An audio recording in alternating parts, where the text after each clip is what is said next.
আমার পক্ষ থেকে আন্তরিক শুভেচ্ছা ও অভিনন্দন জানাচ্ছি।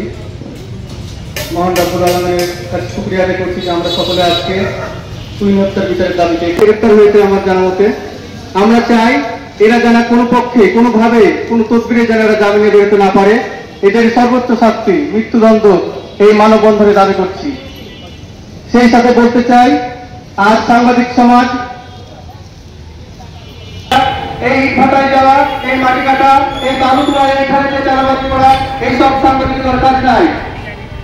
যারা এইসব কর্মকাণ্ড করে তাদের তুহিন হত্যার ভিতরে আজকে কর্মসূচি সফলতা কামনা করে সকলকে ধন্যবাদ জানিয়ে আমার বক্তব্য শেষ করছি।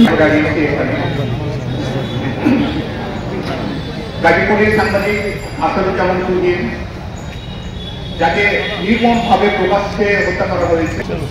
একজন সাংবাদিক যিনি সমাজের কথা বলেন, ন্যায়ের কথা বলেন, অন্যায়ের বিরুদ্ধে কথা বলেন, তাকে যদি নির্মমভাবে নৃশংসভাবে প্রকাশ্যে হত্যা করা হতে পারে, তাহলে একজন সাধারণ নাগরিক যারা আন্দোলন তাদের প্রিয় একবার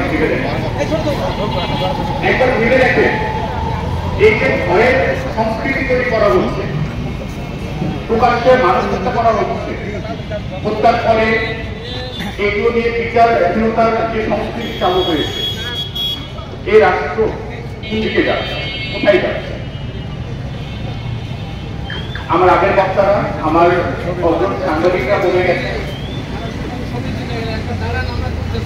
মহামুক্তিযুদ্ধের পরে বাংলাদেশের যে খবর, পরে বাংলাদেশের যে খবর, সেগুলো তারা বলে গেছে। আমরা বলতে চাই, জুলাই গণঅভ্যুত্থানের পর মানুষের যে আশা আকাঙ্ক্ষা তৈরি হয়েছিল, মানুষের বাক স্বাধীনতার যে নিশ্চয়তার আশা করেছিল, আকাঙ্ক্ষা করেছিল,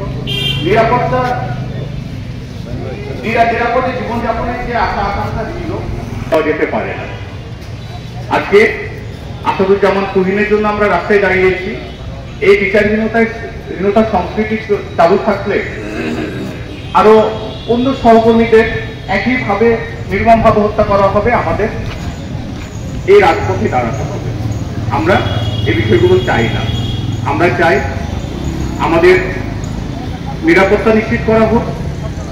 আমরা যখন সকালবেলায় ঘর থেকে বেরোই, আমি এই ভয় নিয়ে বের হই যে সন্ধ্যায় আমি অক্ষতভাবে বাসায় ফিরতে পারবো কিনা। এই ভয়টা কেন? আমার এই ভয় দূর করার দায়িত্ব রাষ্ট্রযন্ত্রের, আমাদের নিরাপত্তা দেওয়ার রাষ্ট্রযন্ত্র।